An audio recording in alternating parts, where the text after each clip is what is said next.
प्रिय विद्यार्थियों, आज हम बीए छठे सेमेस्टर की थर्ड यूनिट का एक इम्पॉर्टेंट क्वेश्चन डिस्कस करेंगे, गुट निरपेक्ष आंदोलन। देखिए बच्चों, गुट निरपेक्षता की नीति को समझने से पहले हमें दूसरे विश्व युद्ध के बाद विश्व के अंदर राजनीतिक परिस्थितियों को समझना अति आवश्यक है। देखिए होता क्या है, दूसरे विश्व युद्ध के अंत के बाद विश्व में दो गुट बन जाते हैं। एक गुट पूंजीवादी देशों का गुट था जिसका नेतृत्व संयुक्त राज्य अमेरिका कर रहा था, तथा साम्यवादी देशों के गुटों का नेतृत्व सोवियत संघ कर रहा था।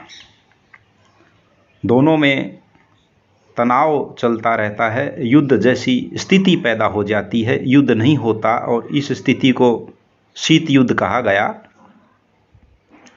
लेकिन उसी समय एशिया तथा अफ्रीका के अनेक राष्ट्रों ने स्वतंत्रता प्राप्त की थी, जिसमें भारत भी एक है। आपको पता है, भारत ये युवा राष्ट्र जिन्होंने अभी अभी सदियों के शोषण से मुक्ति प्राप्त की थी, इनकी सबसे बड़ी चिंता ये थी कि भविष्य में किस प्रकार से देश का आर्थिक विकास किया जाए, किस प्रकार से देश को राजनीतिक रूप से मजबूत किया जाए।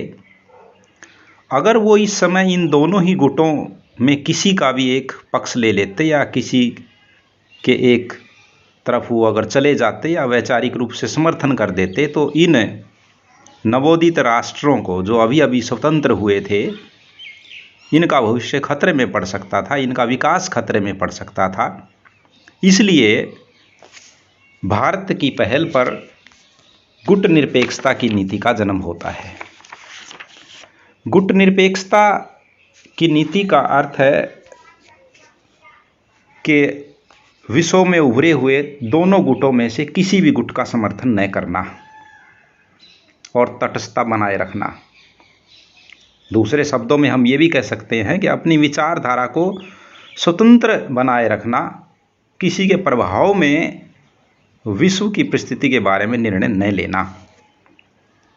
गुट निरपेक्षता के बारे में जवाहरलाल नेहरू ने लिखा है कि गुट निरपेक्षता का तात्पर्य है राष्ट्र द्वारा सैनिक गुटों से अपने आप को अलग रखने का प्रयास करना। इसका अर्थ है कि जहाँ तक संभव हो समस्याओं को सैनिक दृष्टिकोण से न देखकर, यद्यपि कभी कभार यह भी सामने आता है कि हमें स्वतंत्र दृष्टिकोण देखना चाहिए तथा सभी देशों के साथ मैत्रीपूर्ण संबंध रखने चाहिए। इस प्रकार से गुट निरपेक्षता की नीति किसी भी गुट का विश्व में समर्थन या पक्ष लेना न था। इस नीति के प्रयास 1961 में यूगोस्लाविया की राजधानी बेलग्रेड में सफल होते हैं और इस प्रथम सम्मेलन में 25 राष्ट्र भाग लेते हैं। भारत की पहल विशेष रूप से महत्वपूर्ण थी। यहाँ औपचारिक रूप से इस आंदोलन को प्रारंभ करने का श्रेय भारत के प्रधानमंत्री जवाहरलाल नेहरू, यूगोस्लाविया के राष्ट्रपति मार्शल टीटो तथा मिस्र के राष्ट्रपति कर्नल नासिर को जाता है। इस सम्मेलन में गुट निरपेक्षता के उद्देश्यों की घोषणा की गई, जिसका संक्षेप में हम वर्णन करेंगे। नंबर 1, साम्राज्यवाद तथा उपनिवेशवाद को जड़ से मिटाना। नंबर 2, अंतर्राष्ट्रीय शांति, सुरक्षा तथा निशस्त्रीकरण को प्रोत्साहित करना। नंबर 3, जाति तथा रंग भेद की नीति का विरोध करना। नंबर 4, मूलभूत मानवाधिकारों तथा राष्ट्रसंघ के चार्टर का सम्मान करना। नंबर 5, सभी राष्ट्रों की प्रभुसत्ता तथा क्षेत्रीय अखंडता का सम्मान करना। नंबर 6, दूसरे राष्ट्र के आंतरिक मामलों में हस्तक्षेप न करना। और नंबर 7, सभी प्रकार के अंतर्राष्ट्रीय विवादों का शांतिपूर्ण ढंग से निपटारा करना। नंबर 8, अंतर्राष्ट्रीय मान्यताओं तथा न्याय का सम्मान करना। नंबर 9, किसी भी प्रकार के सैनिक संगठन से तटस्थता बनाए रखना। और नंबर 10, आपसी सद्भाव तथा शांति को बढ़ाना। तो इस प्रकार से गुट निरपेक्षता नीति के कुछ सिद्धांत या उद्देश्य निर्धारित किए गए, जिसका हमने संक्षेप में वर्णन किया है। अब हम चर्चा करेंगे कि गुटनिरपेक्षता नीति की आवश्यकता क्यों पड़ी, क्या कारण थे, क्यों ये देश गुटनिरपेक्षता की नीति के लिए आगे आ रहे हैं और क्यों भारत पहल कर रहा है। इसमें पहला कारण है विश्व शांति की इच्छा। देखिए, भारत की आज़ादी के समय विश्व दो गुटों में बंट चुका था, जैसा पहले भी चर्चा हो चुकी है। विश्व के राजनीतिक मंच पर सोवियत संघ तथा संयुक्त राज्य अमेरिका, ये दो महाशक्तियाँ उभर रही हैं और दोनों ही महाशक्तियों में तनाव अथवा शीत युद्ध आरंभ हो चुका था। भारत की स्थिति ऐसी नहीं थी इस समय कि वह किसी गुट में शामिल हो पाता, और भारत न तो तनाव बढ़ाना चाहता था और न ही इस प्रकार के विवादों में वह पड़ना चाहता था, क्योंकि नई नई आज़ादी उसको मिली थी, विकास करना उसका मुख्य उद्देश्य था। विश्व के सभी देशों के साथ मित्रता के संबंध बने रहें और शांति बनी रहे, इसी उद्देश्य से गुटनिरपेक्ष नीति की विचारधारा का जन्म होता है। दूसरा कारण है गुटनिरपेक्षता राष्ट्रीय हितों के अनुकूल थी। देखिए, भारत लंबे समय तक गुलाम रहा।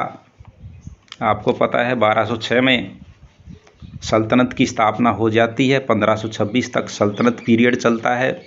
उसके बाद बाबर आ जाता है, मुग़ल वंश आरंभ हो जाता है। मुग़लों के बाद अंग्रेज़ आ जाते हैं। 1947 में फिर देश आज़ाद होता है। इतनी लंबी गुलामी के बाद भारत आर्थिक रूप से और सामाजिक रूप से टूट चुका था। भारत का शोषण हो रहा था। उसकी इच्छा थी कि विकास किया जाए, सभी देशों से मित्रता के संबंध स्थापित किए जाएं।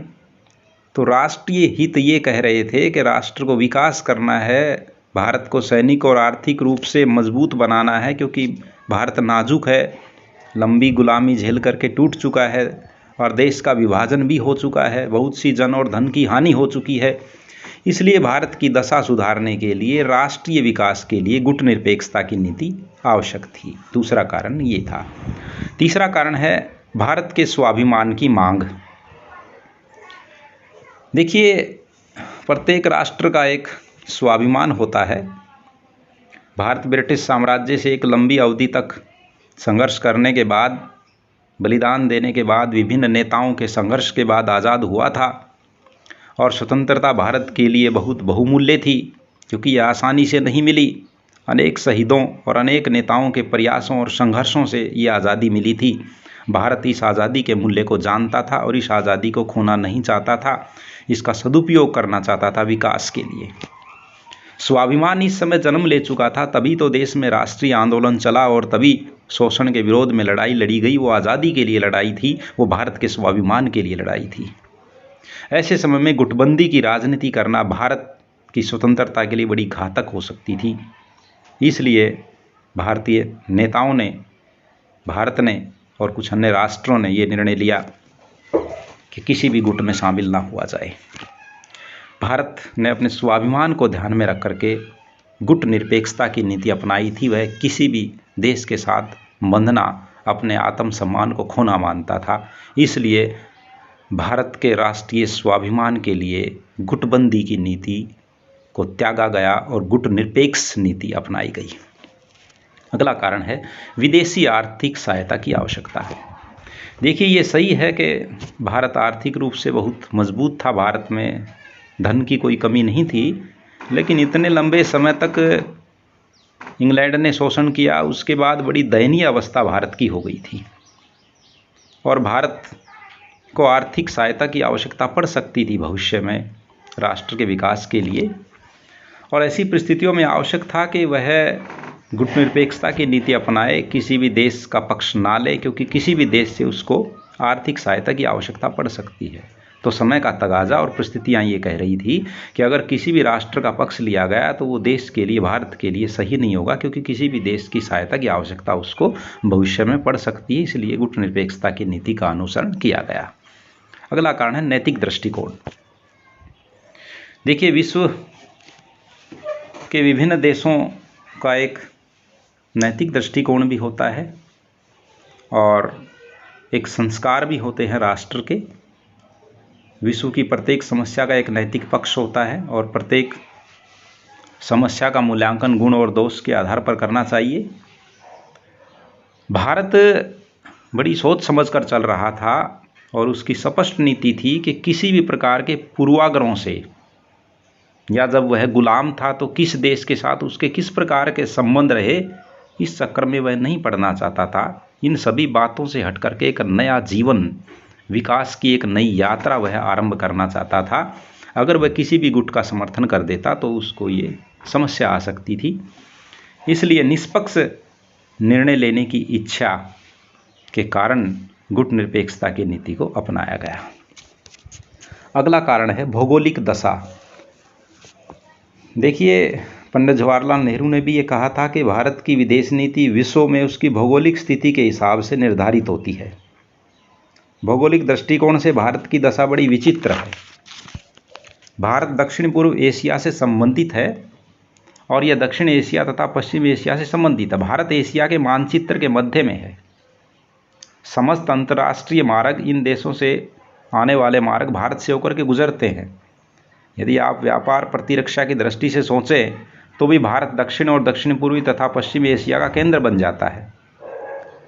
इसलिए विभिन्न देश जो है भारत की भौगोलिक दशा से प्रभावित होते हैं और भारत अन्य देशों को प्रभावित करता है। भारत का निर्णय किसी भी राष्ट्र की स्थिति को प्रभावित कर सकता था, इसलिए गुट निरपेक्षता की नीति भारत के लिए अति आवश्यक थी। अगला कारण है अंतर्राष्ट्रीय क्षेत्र में स्वतंत्र व्यक्तित्व। देखिए, प्रत्येक राष्ट्र की एक इमेज होती है, एक करैक्टर होता है और वो करैक्टर निर्धारित होता है वहाँ की सत्ता किस प्रकार के निर्णय लेती है, किस प्रकार का चिंतन करती है, किस प्रकार की विदेश नीति पूरी दुनिया के बारे में अपनाती है। इस बारे में राष्ट्र का एक व्यक्तित्व या करैक्टर डिसाइड होता है। दूसरे विश्व युद्ध के बाद, जैसा कि पहले वर्णन हो चुका है, दो गुट बन जाते हैं। एक गुट का नेतृत्व सोवियत संघ कर रहा है, दूसरे गुट का नेतृत्व अमेरिका कर रहा है। स्वतंत्रता के पश्चात भारत की ऐसी दशा नहीं थी कि वह किसी एक गुट का समर्थन करता, उसे दोनों गुटों में सहयोग तथा सहायता प्राप्त करनी थी। इसलिए भारत का विचार था कि ऐसा करने से अगर वो किसी एक गुट का समर्थन करेगा तो विश्व में शांति भंग हो सकती है। इसलिए गुट निरपेक्षता की नीति उन्होंने अपनाई। अगला कारण है एशियाई और अफ्रीकी देशों की स्वतंत्रता में सहयोग। देखिए, भारत अच्छी तरह से जानता है उपनिवेशवाद का क्या दुष्परिणाम होता है। उपनिवेशवाद और साम्राज्यवाद को भारत झेल चुका है। इसलिए एशिया तथा अफ्रीका के देश साम्राज्यवाद के विरुद्ध एक संयुक्त मोर्चा बनाकर संघर्ष करने की प्रेरणा दे रहे हैं। ऐसा लगता है कि भारत ये सोच रहा है कि किसी और राष्ट्र को इस प्रकार की शोषण से परेशानी ना हो।